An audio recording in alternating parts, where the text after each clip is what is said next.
Öncelikle yöneticilerimize tüm koşulları, sadece göçmen değil, tüm personeller üzerinde iyileştirme politikası uygulamakta. Bu eğitime destek olsun, potansiyelleri geliştirmek için kendi ilgi alanlarını daimi olarak mutlu ve huzurlu iş ortamını sağlayan bütün ekipmanlarla birlikte her türlü maddi ve manevi desteği tüm koşulların daha iyi, ve refah içerisinde çalışma ortamı için sunmakta. Özellikle, bunda oryantasyon eğitimleriyle nerede, nasıl, ne gibi şartlarda her türlü verimi sağlayacağı alanların tespit edilmesi ve yönlendirilmesi bunların eğitimi olduğu gibi, önceliğimiz iş dağılımında da, adil bir süreç içerisinde, en güzel performansı yürütecek göçmen işçilerimize dâhil olmak üzere, bütün ekip şeklinde işleyişin, güzel gerçekleşmesini sağlayan koşulları yaratmaktayız.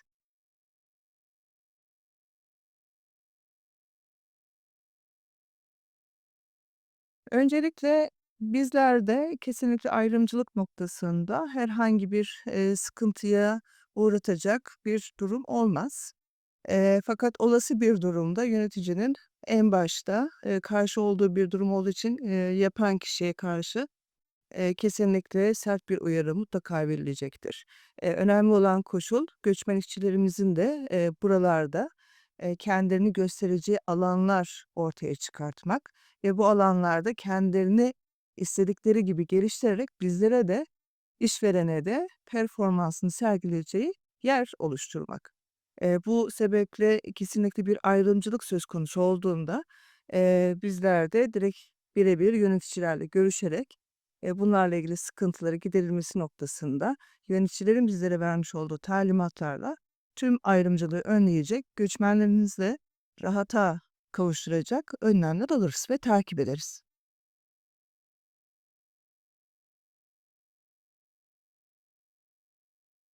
Öncelikle göçmen işçilerin bize müracaat etmesi gerekiyor. Göçmen işçiler bize müracaat ettikten sonra biz bu süreci eğer yurt dışındaysa elçilikler üzerinden, eğer yurt dışında değil, Türkiye'de ise Türkiye şartlarına göre, oturma izninden, çalışma izninden, Çalışma Bakanlığı'nın şartlarını ve yükün şartlarını taşıyacak şekilde belgeleri kendilerinden istiyoruz. İstedikten sonra öncelikle bizde birebir iletişim söz konusu. Birebir iletişimde WhatsApp üzerinden, internet üzerinden sağlayarak mail yoluyla yeni çıkan yasalar olsun, yeni çıkan değişiklikler olsun, şartların taşıyıp taşımaması noktasında kendini bilgilendiriyoruz. Öncelikle evrakları topluyoruz. Bizim şartlarımıza uyup uymadığı noktasında göçmen işçileri elemesini yapmak durumundayız. Bizim şartlarımızı taşıyan bütün göçmen işçilerle, gerek YÖK nezdinde gerek idari personel nezdinde akademik ve idarelerin ayrımı mutlaka bizlerde söz konusu. Çalışma Bakanlığı'nın izni olmadan da hiçbir göçmen işçi alamıyoruz.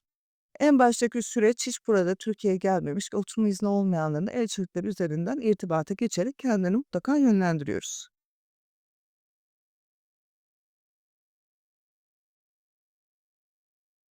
Öncelikle biz iş sağlığı ve güvenliği programında faydalanacağımız, dışarıdan anlaşmalı olduğumuz bir firmamız var. İş sağlığı güvenliği, için tatbikatlar, acil durum, yangın vs. tatbikatlardan tutun, haftada bir oradan gelen doktorumuzla birlikte işlemlerimizi yürütüyoruz. En önemlisi bizim kendi kurumumuza ait bir hemşiremiz var. Hemşiremiz herhangi bir acil durumda acil müdahaleyi kendisi gerçekleştirmeye çalışır. Yetkisini aşan durumlardaysa merkezi bir yerde olduğumuz için en yakın hastaneye mutlaka kendisini ya ambulansla ya da bizzat ilgilenerek refakat yoluyla, kendilerini götürürüz. Sağlık, iş sağlığı güvenliği noktasında, herhangi bir sıkıntı yaşayan bir personelimiz olmadı. Göçmen işçiler de asla ve asla bu konuda ayrımcılık yaşayacak bir, personel grubunda değil, her türlü sağlık hizmetlerinden, sosyal haklardan faydalanacaklardır.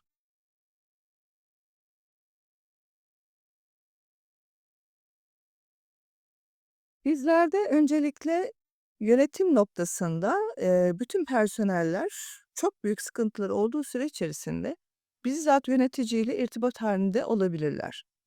Durumlarını dile getirirler. Yöneticinin de bizlere vermiş olduğu gerektiği durumlarda bizlere vermiş olduğu durumlarla kendilerinin yaşamış olduğu sıkıntıları giderme noktasında asla, eee, problem oluşmadan devam ettireceğimiz sürece gireriz. Öncelikle, personelin sıkıntısının hangi mercilerce çözüleceğine dair, alışverişte bulunmak şart. Eğer bunun gizli olmasını istiyorsa insan kaynakları olarak bana da bilgi vermek istemiyorlarsa birebir yönetici üzerinden irtibata geçebilirler.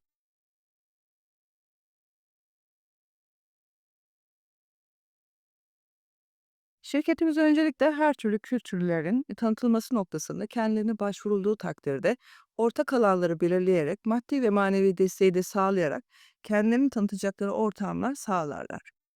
Sadece bu kültürel alanda özel günleri, bayramları vesaire her türlü, işlemleriyle ilgili, kendileriyle ilgili bilgi vermek istediklerinde, bu konferans alanı olur, ortak alanı olur, gerekirse yemekler düzenleyen, kendi kültürlerini tanıtacak kültürel yemeklerini, bizim alanlarımızda kendi, her türlü işlemlerini gerçekleştirebilirler.